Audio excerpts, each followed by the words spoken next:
नमस्कार दोस्तों, स्वागत है आपका टीचर्स वी में। आज हिस्ट्री की 5वें दिन की क्लास है और 5वें दिन की क्लास में हम जीके एंड जीएस का ये सीरीज चल रहा है। हिस्ट्री हम खत्म कर रहे हैं। 5वें दिन की क्लास में हमने सिकंदर तक पढ़ लिया था। 16 महाजनपदों का उदय, मगध राज्य का उत्कर्ष, सिकंदर पढ़ लिया। और अब हम आएंगे मौर्य साम्राज्य में। मौर्य साम्राज्य में मैंने बताया था कि भैया बेइज्जती किसकी होती है? घनानंद के दरबार में, पूरे भरे दरबार में बेइज्जती होती है चाणक्य की। चाणक्य प्रतिज्ञा लेते हैं कि भैया जब तक हम तुम्हारे नंद वंश को जड़ से उखाड़ नहीं फेंकते तब तक हम अपनी चुटिया नहीं बांधेंगे। उसके बाद खोज में निकल लेते हैं। इनको एक बालक मिलता है जिसका नाम होता है जिसका नाम नहीं होता है भाई। इनको वो खरीद लेते हैं, ठीक है। खरीदने के बाद उनको ले आते हैं, तैयार करते हैं, दीक्षा देते हैं, हथियार चलाना सिखाते हैं। और उसके बाद में उनका नाम चंद्रगुप्त मौर्य होता है। चंद्रगुप्त मौर्य को लेकर वो अटैक करते हैं नंदवंश पे और घनानंद को हराकर वहां पर मौर्य साम्राज्य की स्थापना होती है और मौर्य साम्राज्य के संस्थापक चंद्रगुप्त मौर्य माने जाते हैं। तो आप सभी लोगों से निवेदन, अभी चैनल को सब्सक्राइब कर लीजिएगा, बेल का आइकन भी क्लिक कर लीजिएगा। मैं फिर से बोलता हूँ भाई, हम उतना ही पढ़ेंगे जितना आपके बीएड एंट्रेंस एग्जाम के लिए इंपॉर्टेंट हो। फालतू कुछ भी नहीं पढ़ेंगे। तो बीएड एंट्रेंस एग्जाम चाहे उत्तर प्रदेश का हो, चाहे बिहार का हो, चाहे मध्य प्रदेश का हो, आप देने जा रहे हो तो आपके लिए बहुत इंपॉर्टेंट क्लास चल रही है, इसको छोड़िए मत। ठीक, तो हम मौर्य साम्राज्य की बात करें सिर्फ इतना ही पढ़ेंगे, मौर्य साम्राज्य पढ़ेंगे। और कल एक क्लास और होगी जिसके बाद आपका प्राचीन भारत आपका खत्म हो जाएगा। उसके बाद मेडिवल हिस्ट्री यानी कि मध्यकालीन भारत में हम एंटर कर जाएंगे। ठीक, तो हम बात करें मौर्य साम्राज्य की तो संस्थापक कौन था? पहला क्वेश्चन यही बनेगा कि मौर्य साम्राज्य का संस्थापक कौन था? चंद्रगुप्त मौर्य।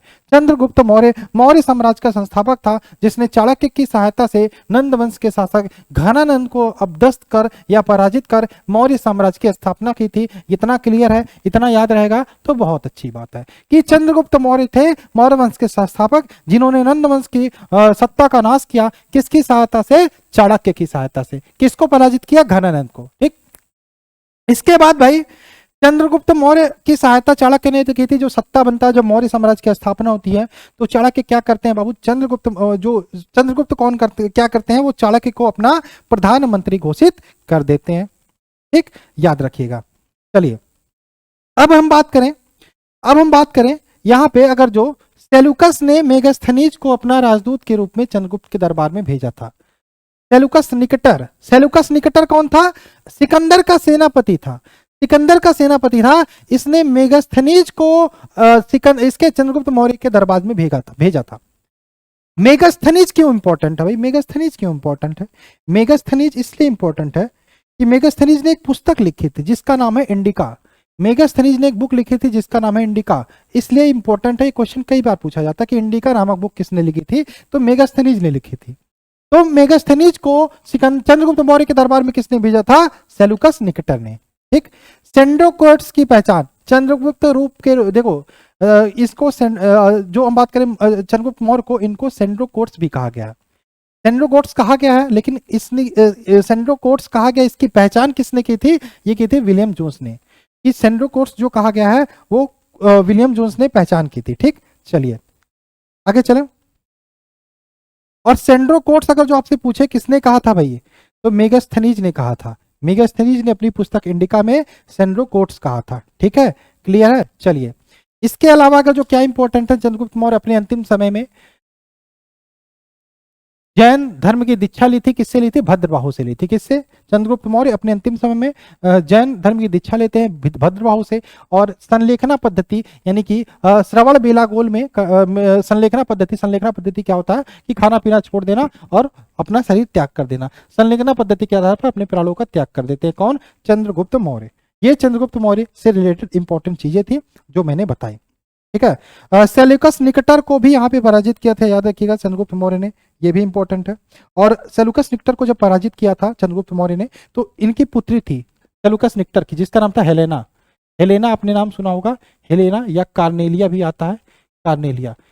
इसके बाद सेलुकस निकटर से संधि करते हैं चंद्रगुप्त मौर्य पराजित करने के बाद, और कार्नेलिया और हेलेना से शादी करते हैं।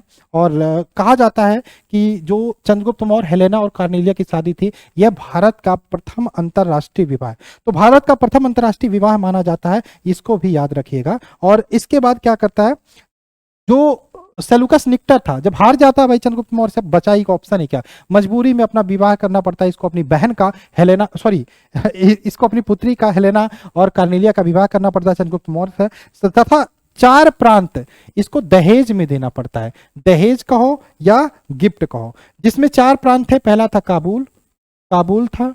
दूसरा अगर जो बात करें हमारा कांधार था, काबुल, कांधार, बलूचिस्तान, बलूचिस्तान और हेरात। ठीक, बलूचिस्तान और हेरात, ये 4 प्रांत थे, काबुल, कांधार, बलूचिस्तान, हेरात, जिसको सेल्यूकस निक्टर ने दहेज में कहो दे दिया। किसको? चंद्रगुप्त मौर्य को। अरे देता नहीं तो जाता कहां।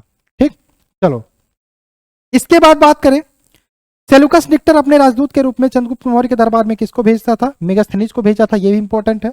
और मेगास्थनीज ने ग्रंथ लिखे थे जिसका नाम था इंडिका। क्या लिखी थी? इंडिका। और मेगास्थनीज याद रखिएगा भारत में नियुक्त प्रथम विदेशी राजदूत भी माना जाता है। तो भारत में नियुक्त प्रथम विदेशी राजदूत कौन सा था? तो मेगास्थनीज आप याद रखिएगा। ठीक, तो चलिए अब एक क्वेश्चन पूछा जाता है, सुदर्शन झील का निर्माण किसने करवाया था? सुदर्शन झील का निर्माण किसने करवाया था? तो चंद्रगुप्त मौर्य ने, याद रखिएगा, सुदर्शन झील का निर्माण करवाया था, इंपॉर्टेंट है। इसके बाद हम आते हैं, बिंदुसार के बारे में। बस इतना जितना मैंने बताया चंद्रगुप्त मौर्य के बारे में, इतना लिख लीजिएगा, इतना याद कर लीजिएगा। अब बिंदुसार के बारे में पढ़ें। बिंदुसार 298 ईसा पूर्व से 272 ईसा पूर्व तक गद्दी पर बैठा, मौर्य वंश गद्दी पर बैठा। ठीक, मौर्य वंश के।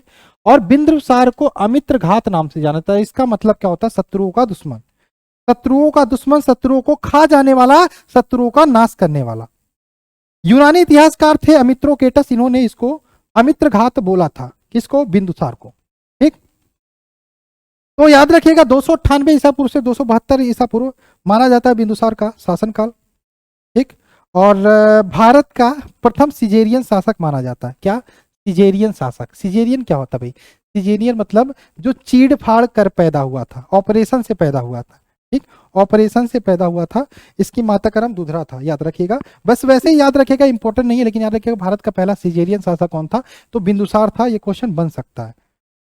ठीक है, बिंदुसार में बिंदुसार को अगर जो वायु पुराण के हिसाब से देखें तो इसको भद्रसार कहा गया है, भद्रसार। और ये आजीवन संप्रदाय का अनुयायी था। कौन? बिंदुसार। आजीवक संप्रदाय का अनुयायी था बिंदुसार, ये भी याद रखिएगा।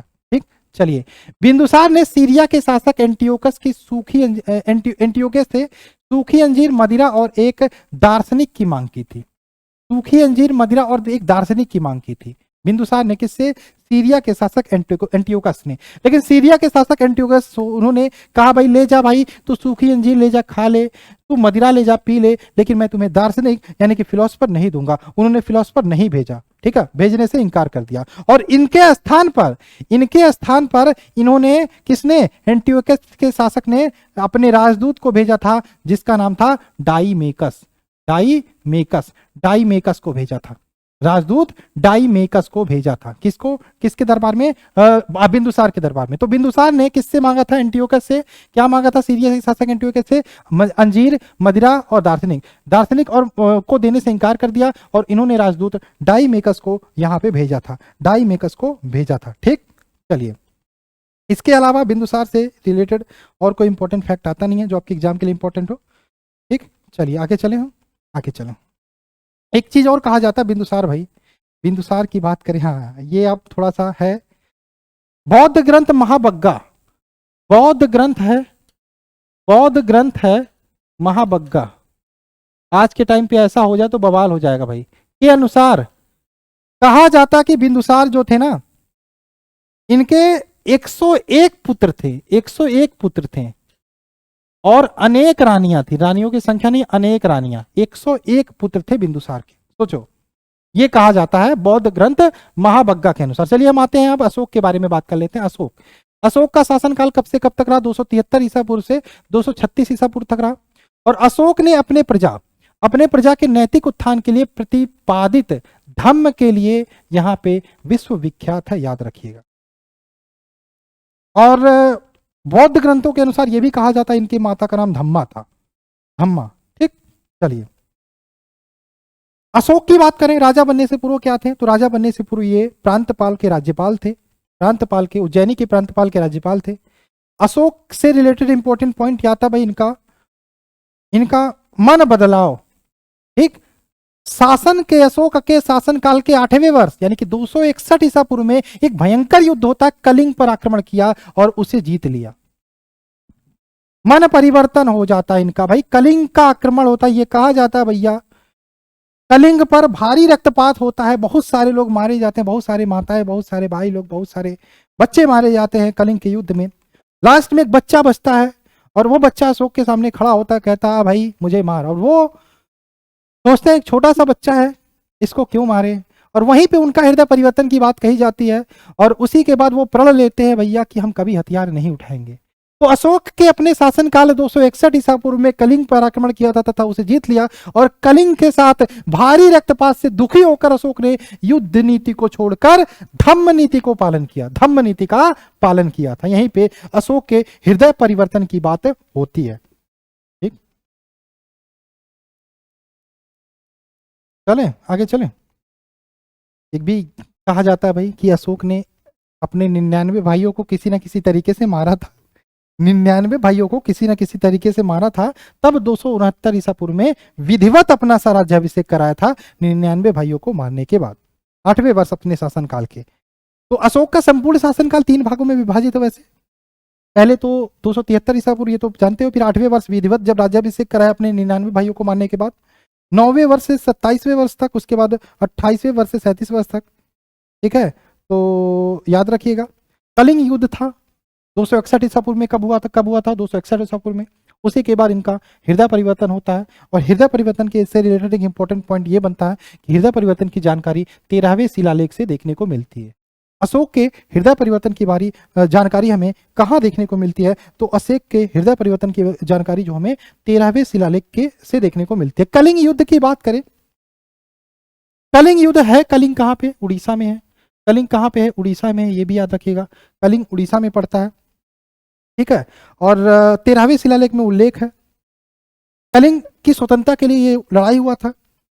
आर्थिक कारण की बात करें, हाथी दांत का व्यापार, सूती वस्त्र व्यापार, ताम्रलिप्त बंदरगाह का अधिकार, इसके लिए यहाँ पे, और इसके अलावा कलिंग के राजा ने अशोक के पिता का भी अपमान किया था, इस कारण से भी ये युद्ध लड़ा गया। लेकिन भारी रक्तपात के बाद यहाँ पे अशोक का हृदय परिवर्तन होता है और उन्होंने युद्ध छोड़कर धम्म नीति का पालन किया। उसके बाद अशोक के, ये मोस्ट इंपॉर्टेंट है, 13वें शिलालेख से हमें अशोक के हृदय परिवर्तन के बारे में जानकारी देखने को मिलती है।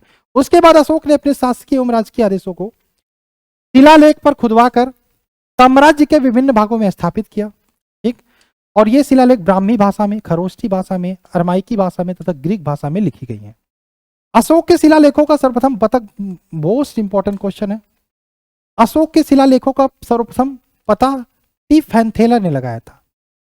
पता किसने लगाया था? टी फैंथेलर ने, तथा इसे पढ़ने में सफलता जेम्स प्रिंसेप ने 1887 में हासिल की।